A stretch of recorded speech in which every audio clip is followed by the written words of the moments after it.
नमस्कार दोस्तों। तो आज जो है वो लॉकडाउन आंशिक रूप से खुल चुका है जहाँ तक गाजियाबाद का सवाल है। और मैं इस वक्त ऑरेंज जोन से रेड जोन की तरफ बढ़ रहा हूँ। जोक्स अपार्ट, मैं गाजियाबाद से नोएडा की तरफ जा रहा हूँ और गाजियाबाद ऑरेंज जोन में है जबकि नोएडा को रेड जोन में रखा गया है। बहुत ही खतरनाक स्थिति है वहाँ की। मेरा दफ्तर नोएडा में है तो मैं नोएडा की तरफ आगे बढ़ रहा हूँ।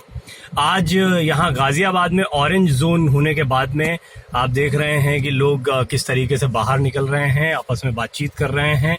अब उतना फ्री होकर गाड़ी चलाना मुमकिन नहीं है। काफ़ी गाड़ियाँ आज मैं देख पा रहा हूँ, लोग काफ़ी तादाद में बाहर निकले हैं।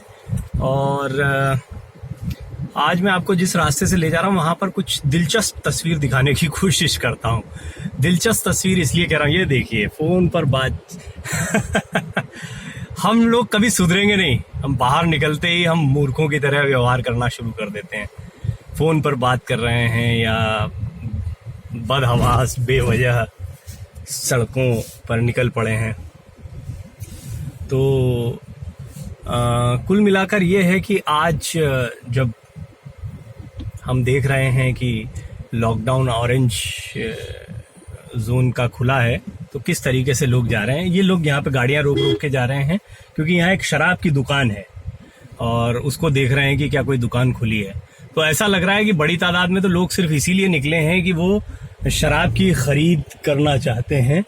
और शराब की जिस तरीके से लखनऊ, दिल्ली आदि इत्यादि की तस्वीरें हम देख रहे हैं उससे ये तो साफ हो गया है कि ये वही लोग हैं जो यूं तो सोशल मीडिया पर शायद सरकार के प्रयासों को गरियाएं, लेकिन जैसे ही शराब के ठेके खुल रहे हैं तो बिल्कुल मधुमक्खियों के झुंड की तरह वहां टूट पड़ रहे हैं।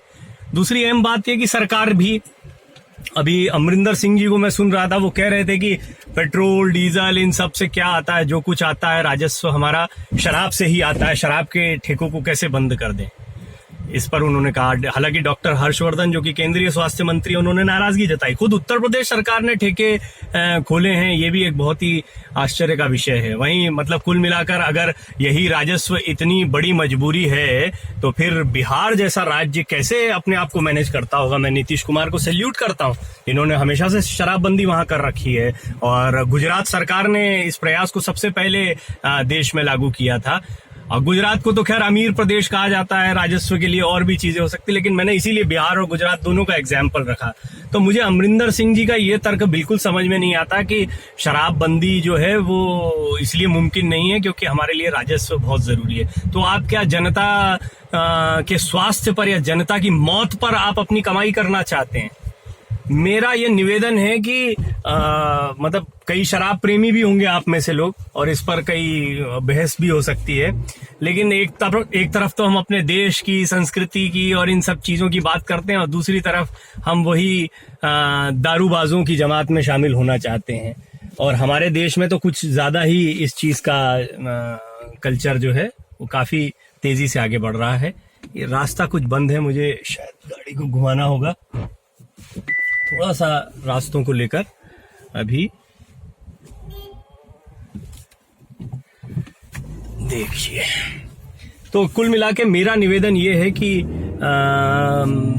हमने देखा है कि कैसे शराब की दुकानों पर भीड़ लगनी शुरू हो गई है, यानी बेचैन से लोग दिखाई दे रहे हैं। सच पूछिए तो लॉकडाउन का जो पीरियड रहा उसने काफी कुछ सिखाया है। अब अगर इस सीखे हुए को हम भूल गए ना तो बहुत गड़बड़ होगी, हम पीछे चले जाएंगे, हमारा ये इन्वेस्टमेंट खराब हो जाएगा। तो हमें कोशिश करना चाहिए कि हम इन चीज़ों से बचें। हमें कोशिश करनी चाहिए कि हम किसी भी तरीके से ऐसी गलत चीज़ों में न पड़ें जो कि हमारे लिए एक खतरा पैदा कर सकती हैं। और हमें ये कोशिश करनी चाहिए कि हम इसको देशव्यापी शराबबंदी की तरफ ले जाएं और इसके लिए एक मुहिम चलाएं। मुझे नहीं पता आप में से कितने लोग मेरा समर्थन करेंगे, और क्योंकि मैं देखता हूं शराब को लेकर बड़े चुटकुले भी चल रहे थे कि जहां ग्रीन जोन हो गया वहां ग्रीन लेवल और जहां रेड जोन है वहां रेड लेवल टी, इस तरीके के भी मजाक चल रहे थे। यानी कुल मिलाकर शराब हमारे यहाँ हमारे परिवेश में बहुत बुरी तरह से घुल चुकी है। अब बात सिर्फ शराब की नहीं है, बात है उस गरीब तबके की जो सस्ते नशों में, शराब में, जिस पंजाब के अमरिंदर सिंह जो ये बात बोल रहे थे, उनको ये भी सोचना चाहिए कि उनका पंजाब जो है उड़ता पंजाब क्यों बन गया जब इतना राजस्व कमा रहे थे। तो इसी तरीके से धीरे धीरे हमारा युवा वर्ग जो है वो समाज से ही प्रेरणा पाता, वो देखता है कि इन चीज़ों को सामाजिक मान्यता मिली हुई है तो इन चीज़ों में कोई बुराई नहीं है, और फिर शराब के सही और गलत और उसकी विवेचनाओं में पूरी दुनिया लग जाती है।